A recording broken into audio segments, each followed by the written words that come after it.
Smoking is injurious to health. It causes cancer. ধূমপান স্বাস্থ্যের পক্ষে ক্ষতিকারক। ধূমপান ক্যান্সারের কারণ।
লতা, চা নিয়ে আয়। আসছি।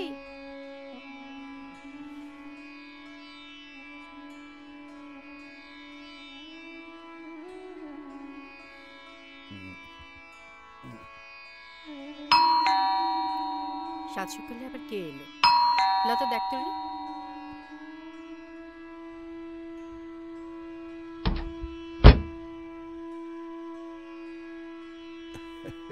আরে দত্ত, এসো এসো এসো এসো, বসো।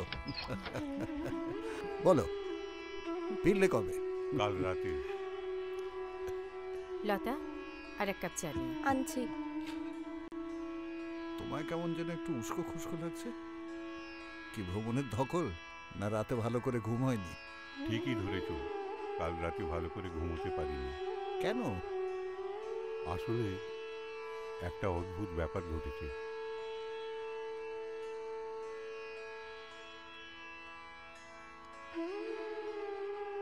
কিরকম? কাশী, বৃন্দাবন, আগ্রা ঘুরে উত্তরাখণ্ডে পৌঁছলাম। ওখানে গিয়ে লোক মুখে শুনলাম এক প্রত্যন্ত এলাকায় এক সাধু থাকে। বয়স তার 100-রও বেশি। তিনি নাকি মুখ দেখে সব বলতেও পারেন, আর সবার ইচ্ছাও পূরণ করতে পারেন। আর সবচেয়ে বড় কথা, উনি বাঙালি। ইন্টারেস্টিং। তা গেলে নাকি দেখা করতে?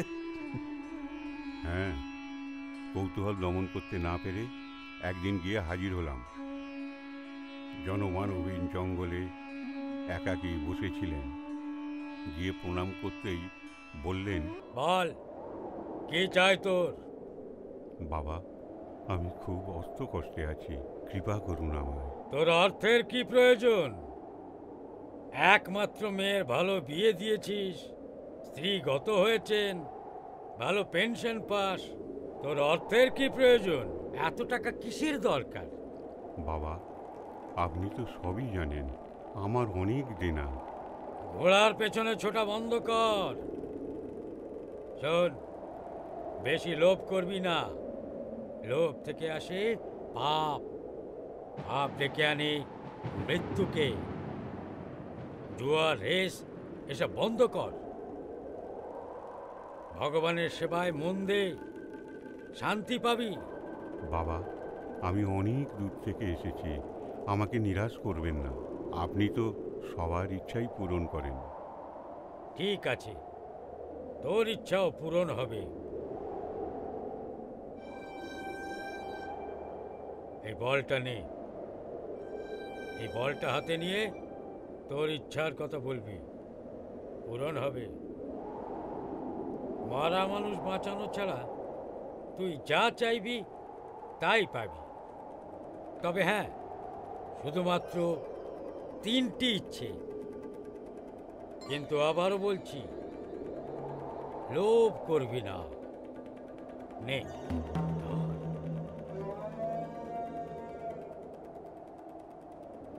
বাবা, আপনার অশেষ কৃপা। আশ্চর্য, আপনাকে দেখেই সব বলে দিল। হ্যাঁ, যত সব বুজরুকি। অবশ্য শুনেছি কাক শাস্ত্র না কি একটা আছে, সেটা জানলে অবশ্য নাকি বলা যায় সব। তা আপনার কি কোনো ইচ্ছে পূরণ হলো? সেই কথাই তো বলছি বৌদি। কাল ফিরতে ফিরতে বেশ রাত হলো, ক্লান্তও ছিলাম। ভাবলাম আজ সকালে তান্ত্রিকের কথাটা পরীক্ষা করে দেখব। সেই মতো শুয়ে পড়লাম। দুদিন ট্রেন জার্নির ধকল, শুতে না শুতেই ঘুম। রাত তখন কত জানি না, হঠাৎ ঘুম ভেঙে গেল।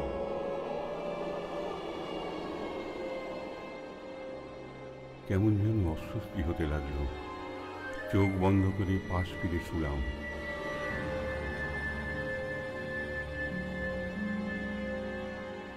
কিন্তু ঘুম আর আসে না। হঠাৎ শুনি ছাদের ওপর দুমদাম শব্দ। যেন একটা মত্ত হাতি ছাদের ওপর এই পাশ থেকে ওপাশ পর্যন্ত ছুটে বেড়াচ্ছে।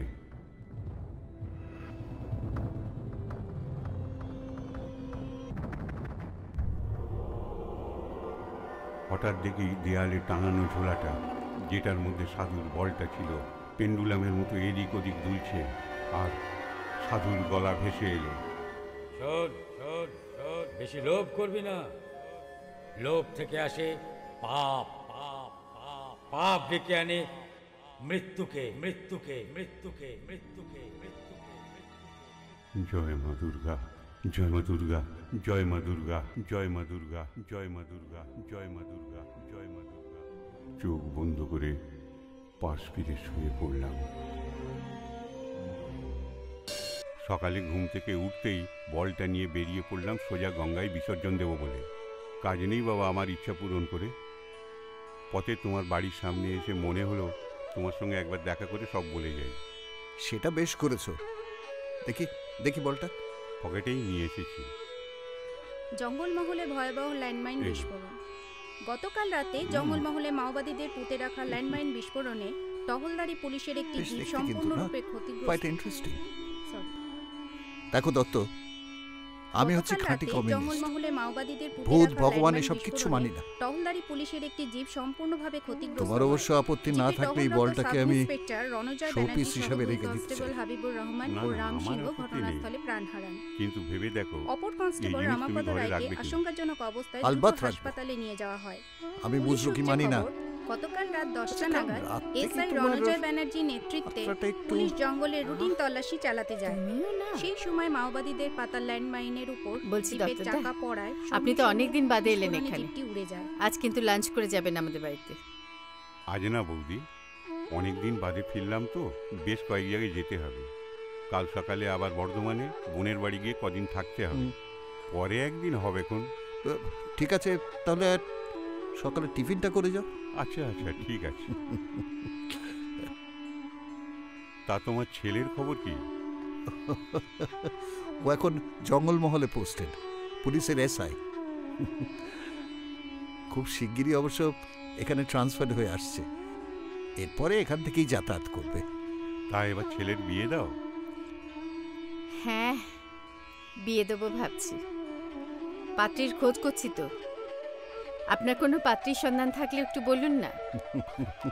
আয়ও দেখতে সুন্দর, সরকারি চাকরি করে, ওর কি কোনো সুন্দরী মেয়ের অভাব হবে? তবে আপনি যখন বলছেন দেখবো। হ্যাঁ, আমাদের তো ইচ্ছে সামনের বৈশাখে ওর বিয়ে দিয়ে দেওয়া। আর ইন দ্য মিন টাইম আমিও আরেকটা ফ্ল্যাট দেখে এসেছি, বুঝেছ? 2 রুম ফ্ল্যাট, 25 লাখ চাইছে। আমাদের ইচ্ছা ওদের বিয়েতে ওটা দেওয়া। কেন, তোমার এ বাড়ির কি হলো? না না, এটা তো আছেই। তবে আজকালকার মেয়ে তো যদি শ্বশুর শাশুড়ির সঙ্গে থাকতে না চায়। তা মন্দ বলনি। আজকালকার মেয়েরা শ্বশুর শাশুড়ির সঙ্গে মানিয়ে চলতেই চায় না। তা তুমি কি আজকাল সারাদিন ঘরেই কাটাও নাকি? না, ঠিক তা নয়। তবে দুপুরে খেয়ে একটা ভাত খুব দিই, তারপরে ক্লাবে গিয়ে একটা তাস পিটি। তবে অবশ্য তোমার মতো ঘোড়ার রোগ থাকলে বিকেলটা মাঠেই কাটাতাম। রক্ষে করো বাবা।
হ্যাঁ গো, বলছি দত্তটা ওই বলটা সম্বন্ধে যেসব বললো সেটা কি সত্যি?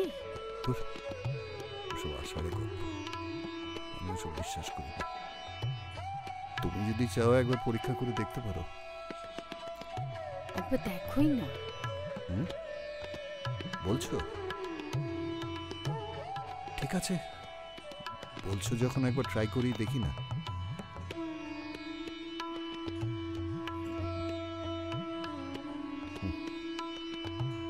বলো কি চাই বলো। রণর জন্য এক সুন্দরী বউ? তোমার যেমন বুদ্ধি, রণর জন্য ভালো মেয়ে চাইলেই পাওয়া যাবে। তার চেয়ে এক কাজ করো না, ফ্ল্যাটের জন্য 25 লাখ টাকা চেয়ে নাও। ওটা যদি সত্যিই হয় তাহলে তো আর ব্যাংক থেকে জমানো টাকা ভাঙাতে হয় না। কথাটা অবশ্য মন্দ বলেনি, তবে আমি এসব বুজরুকিতে বিশ্বাস করি না। আসলে কি জানো, দত্ত খুব নাছোড় বান্দা ছিল, তাই সাধু পিছু ছাড়াবার জন্য একটা আষাঢ়ে গল্প শুনিয়ে এই বলটা দিয়ে বাড়ি পাঠিয়ে দিয়েছে। কিন্তু কালকে রাতের ঘটনাটা? তোর দত্তর তো নেশা করার অভ্যেস আছে। নেশার ঘরে কি দেখতে কি দেখেছে তার কোনো ঠিক আছে? কিন্তু একবার দেখতে দোষটা কি? না না, দোষের কিছু নেই। বলছো যখন, দেখি একবার। আমার ইচ্ছে ফ্ল্যাটের জন্য 25 লাখ টাকা। কি হলো? হাতটা যেন কিরকম কেঁপে উঠল। বলটা ছোট হলে কি হবে, বেশ ভারী, তাই হয়তো।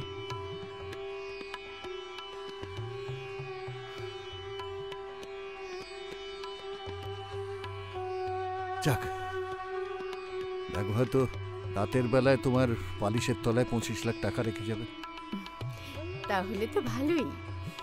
তারপর না হয় আরো দুটো ইচ্ছে ঠিক ভেবে চিনতে চেয়ে নেওয়া যাবে। তুমিও যেমন যত সব বুঝো। যাকে বাদ দাও তো, চলো চলো শুতে চলো। ও বাবা, অনেক রাত হয়ে গেল, চলো চলো।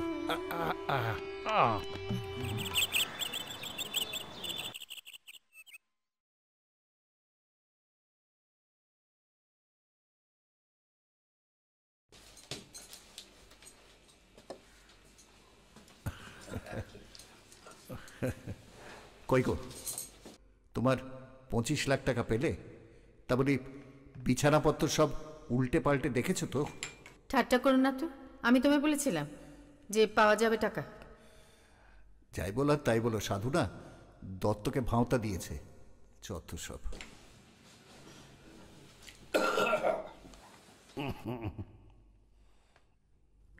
জঙ্গলমহলে ভয়াবহ ল্যান্ডমাইন বিস্ফোরণ। গতকাল রাতে জঙ্গলমহলে মাওবাদীদের পুঁতে রাখা ল্যান্ডমাইন বিস্ফোরণে টহলদারি পুলিশের একটি জিপ সম্পূর্ণভাবে ক্ষতিগ্রস্ত হয়। জিপে টহলরত সাব ইন্সপেক্টর রণজয় ব্যানার্জি সহ 2 কনস্টেবল হাবিবুর রহমান ও রাম সিংহ ঘটনাস্থলে প্রাণ হারান। আশঙ্কাজনক অবস্থায় দ্রুত হাসপাতালে এসআই রণজয় ব্যানার্জির নেতৃত্বে পুলিশ জঙ্গলে রুটিন তল্লাশি চালাতে যায়। টিভিতে খবরটা দেখে চমকে উঠলাম। একমাত্র ছেলে, মা বাবা বিয়ে তোড়জোড় করছিল। কি বলে যে সান্ত্বনা দেব, ওদের তো সামনেই যেতে পাচ্ছি না। ওর মা তো বারবার মূর্ছা যাচ্ছে। হ্যাঁ ঠিক আছে রাখ। না রে, বডি আনার কোনো উপায় দেখছি না। কেন? কেননা থানার থেকে যেটা বলছে তাতে ওর বডি চেনার কোনো উপায় নেই। তো ওকে ওখানেই পোস্টমর্টম করে ওখানেই ওকে সৎকার করতে হবে।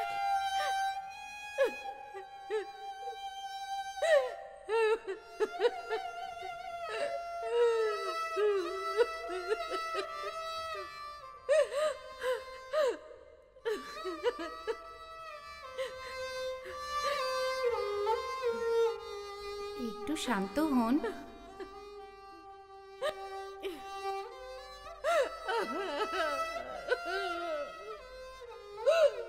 মাসিমা, উনি থানা থেকে এসেছেন, আপনাদের বাড়ি খোঁজ করছেন। আমি বান্দোয়ান থানা থেকে আসছি। রণজয় আমাদের কলিগ ছিল। বসুন। তোমরা কি বাঁচাতে পারলে না?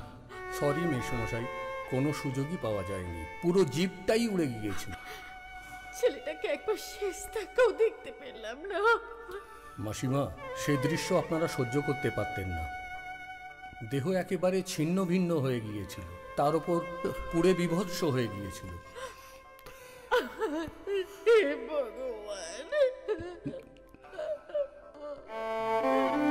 মেসমশাই, বড় সাহেব আমাকে এখানে পাঠিয়েছেন এই চেকটা আপনাকে দেবার জন্য। কিসের চেক? রণজয়ের প্রভিডেন্ট ফান্ড এবং আরও যে সমস্ত পাওনা ছিল সেগুলি সব মিলিয়ে 25 লক্ষ টাকা। 25 লাখ? আমার ইচ্ছে ফ্ল্যাটের জন্য 25 লাখ টাকা। প্লিজ নিন এটা।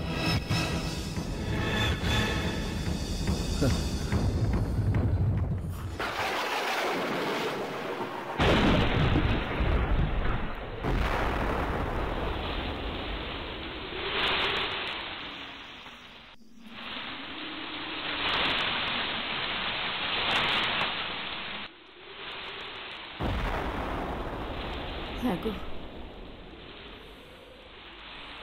বলছি এইভাবে আমাদের ইচ্ছে পূরণ হলো। আমরা তো এইভাবে টাকাটা চাইনি। ব্যাপারটা তো কাকতালীয় হতে পারে, কিন্তু তা বলে ঠিক যে টাকাটা চেয়েছিলাম, মানে সে 25 লক্ষ টাকাই, তার কমও নয় বেশিও নয়। কি আর করবে বলো? হ্যাঁ গো, এখনো তো দুটো ইচ্ছে পূরণ হতে পারে। তান্ত্রিক বলেছিল না যে কোনো 3টে ইচ্ছে পূরণ হবে। হ্যাঁ, কিন্তু কেন? দাঁড়াও 1 মিনিট।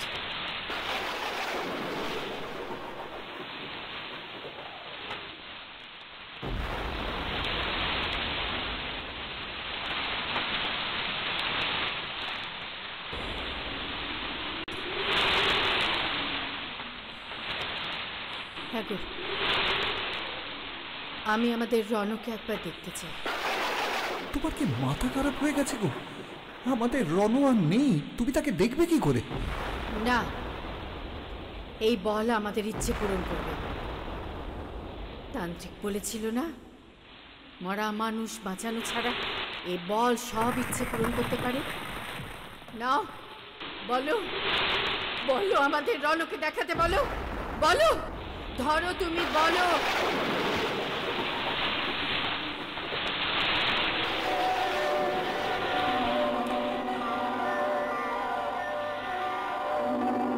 আমার ইচ্ছে আমরা আমাদের রণকে দেখতে চাই। এই ইচ্ছে কেউ কোনোদিনও পূরণ করতে পারবে না।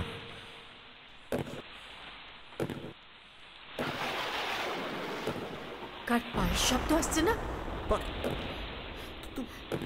তোমার তোমার কি হয়েছে? এটা ঝড় জলের আওয়াজ। না, আমি স্পষ্ট শুনলাম পায়ের শব্দ।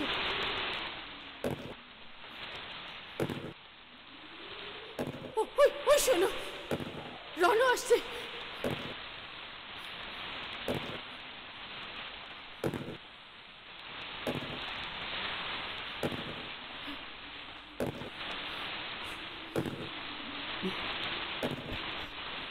সে দৃশ্য আপনারা সহ্য করতে পারতেন না, দেহ একেবারে ছিন্ন ভিন্ন হয়ে গিয়েছিল।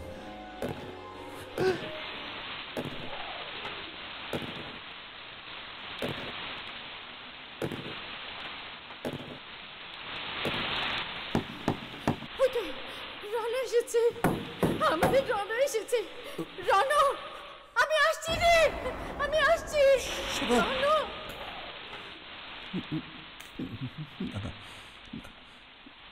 হতে পারে দৃশ্য সহ্য করতে পারবে না। এখনো আমাদের একটা ইচ্ছে বাকি, আর শেষ ইচ্ছে রণকে আমরা এভাবে দেখতে চাই না।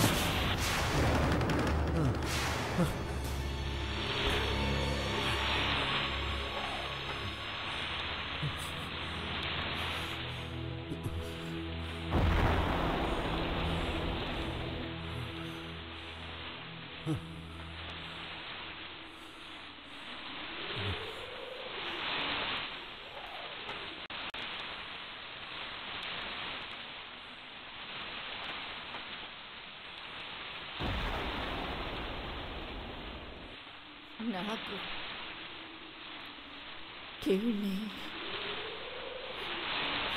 কিন্তু আমি যে স্পষ্ট শুনলাম পায়ের আওয়াজ, দরজায় ধাক্কা। বলেছিলাম তো তোমাকে, এ তোমার মনের ভুল। আমাদের রণ কোনোদিনও আর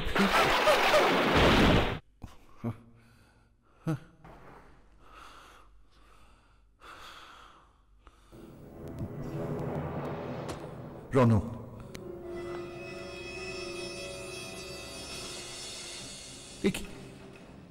আমি কি দুঃস্বপ্ন দেখছিলাম?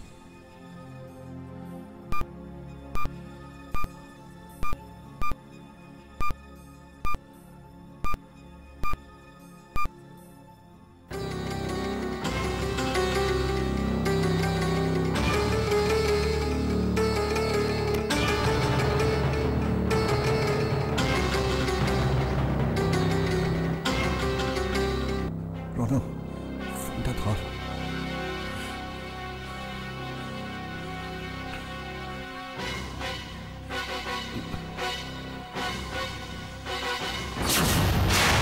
নো রিপ্লাই হয়ে গেল।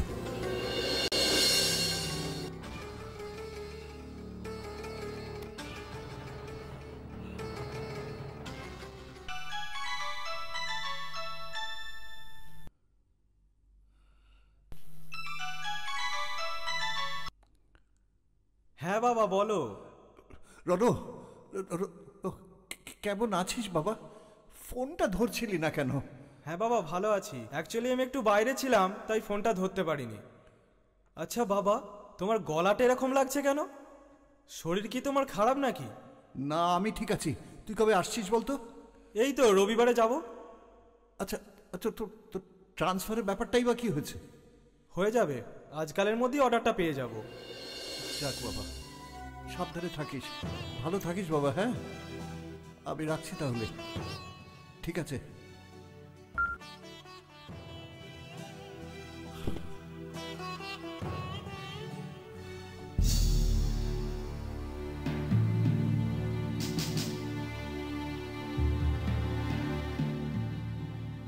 সাধু ঠিকই বলেছে,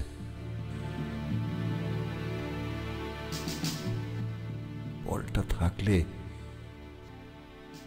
মনে লোভ জন্মাবে। বলটা মেশমশাই, চা করবো? না, আমি একটু বেরোবো। মাসিমা কোথায় রে? মাসিমা তো ঘুমোচ্ছে। ঘুম থেকে উঠলে একসঙ্গেই চা খাবো, তখন করিস। দরজাটা বন্ধ করে দে তো।